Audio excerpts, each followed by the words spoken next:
Hello class, this is Miss Hooper and I am coming to you this evening with my next bedtime story, which is actually dedicated to Violet today. So Violet, I hope you enjoyed it. Your mummy told me that you like Julia Donaldson books. So today I have chosen A Squash and a Squeeze. And it's written by Julia Donaldson and the pictures are drawn by Axel Scheffer. And the reason I've chosen this one for you, Violet, is because I know that you guys work on a farm and this one has got some farmyard animals in it. So I thought this one will be perfect. So let's start. Well, actually, in fact, before I start, use this opportunity to pause the video if you want to. Go and get yourself a snuggle buddy, go and get yourself a hot chocolate, go and get yourself your dressing gown or a blanket. Let's hunker down, let's get nice and snuggled, and let's listen to the story. Dottie has just arrived. Would you like to see? She looks like she's about to be mischievous. Dottie, are you going to be a naughty girl? You're playing with the toilet roll, aren't you? That was from our Easter flowers. Right, let's hope she behaves herself.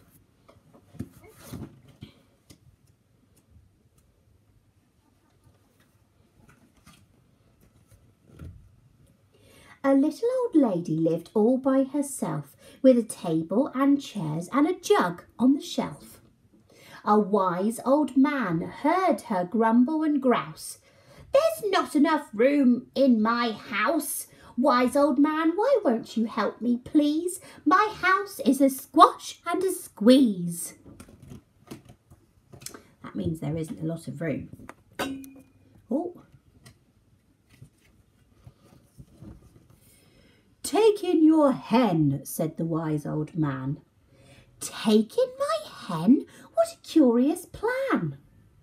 Well, the hen laid an egg on a fireside rug and flapped around the room, knocking over the jug.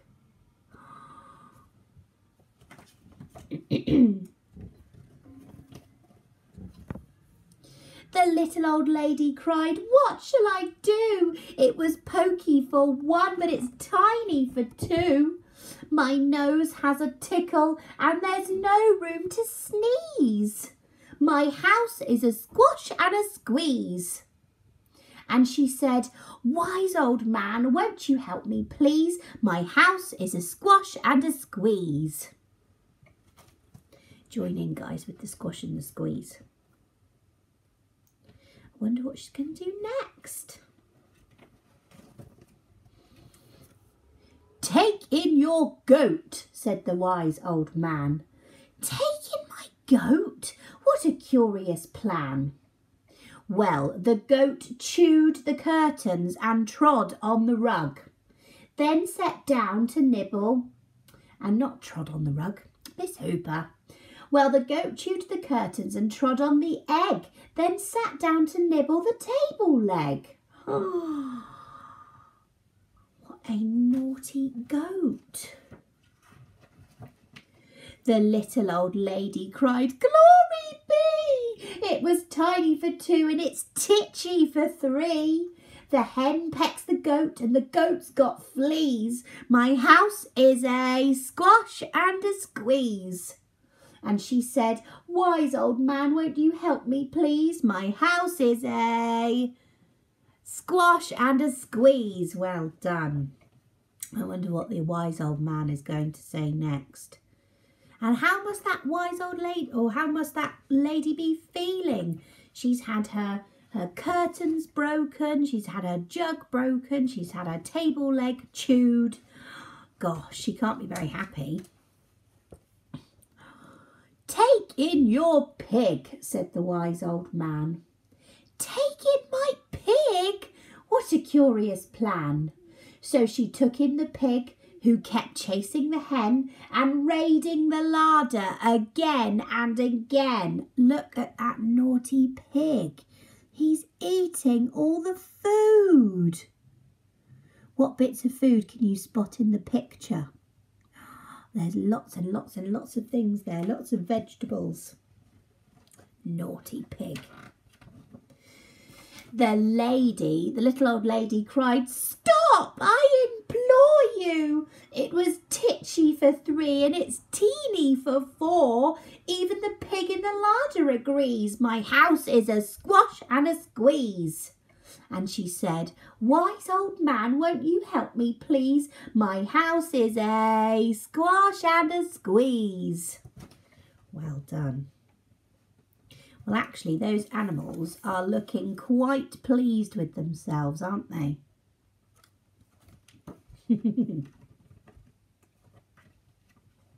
Why do you think the wise old man is asking them to bring in the animals? Take a little second, have a think why he might be doing that. "Take in your cow," said the wise old man. "Take in my cow? What a curious plan." Well, the cow took one look and charged straight at the pig, then jumped on the table and tapped out a jig. Do you know what a jig is? A jig is a dance. So just take a second if you want to. Do yourself a little cow jig. Try not to tread on anybody though. The little old lady cried, "Heavens above! It was Teeny for 4, but it's Weeny for 5. I'm tearing my hair out. I'm down on my knees. My house is a squash and a squeeze." And she said, "Wise old man, won't you help me, please? My house is a squash and a squeeze." Well done.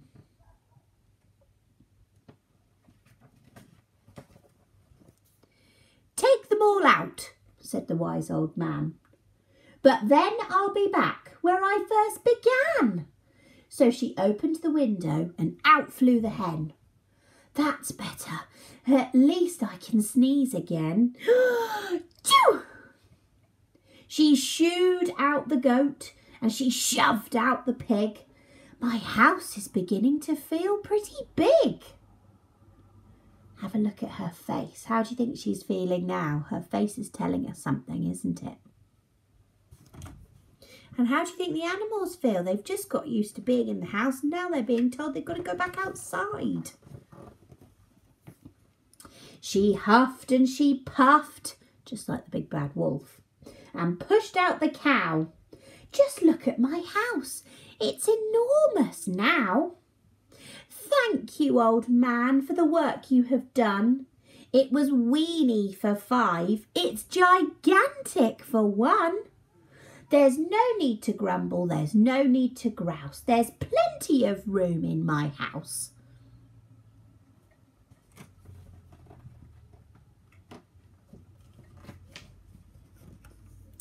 And now she's full of frolics and fiddle-dee-dees. It isn't a squash and it isn't a squeeze.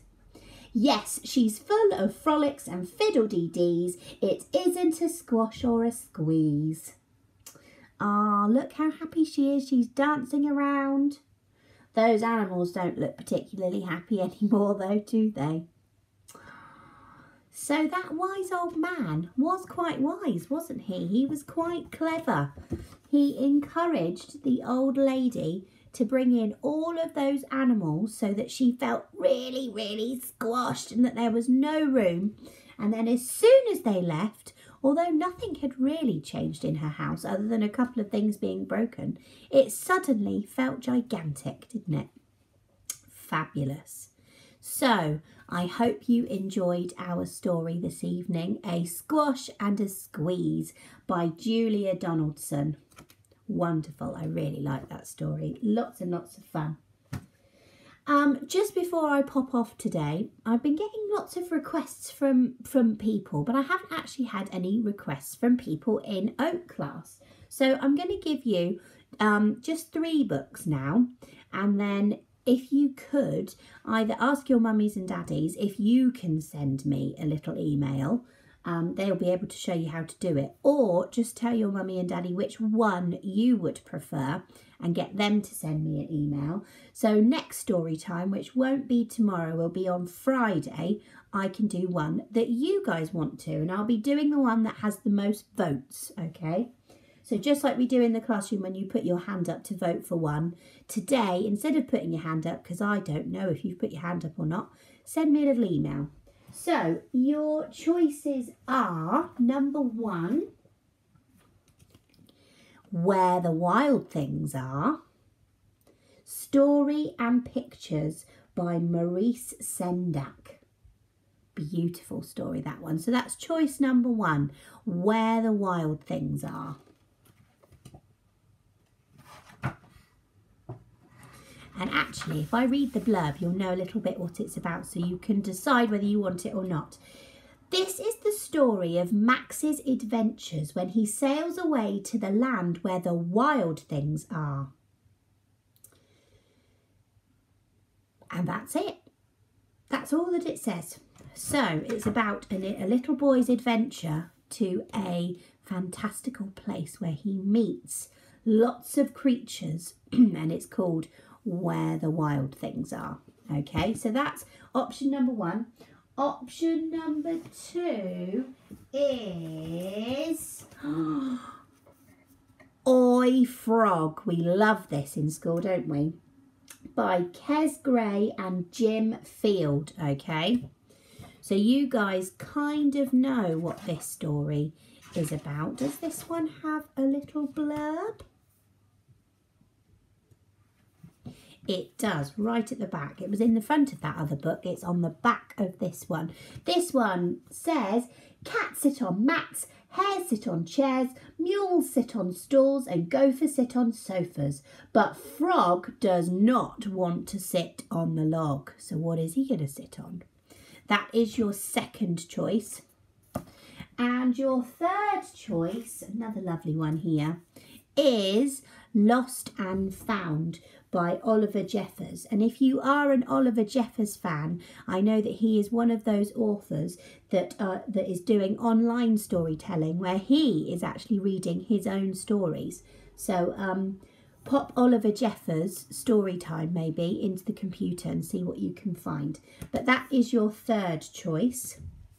And the little blurb about what it says the story is about was here. Once there was a boy, and one day he found a penguin at his door. He didn't know where it had came from or who it belonged to. The penguin looked sad and the boy thought it must be lost. So he decided to help it find its way home, even if it meant rowing all the way to the South Pole. We know a bit about the South Pole, don't we? Fabulous. So that is choice number 3. Just to go over them one more time. Choice number 1 is Where the Wild Things Are, the adventure book. Choice number 2 is Oi Frog, that really funny rhyming book where we find out what the frog does actually want to sit on.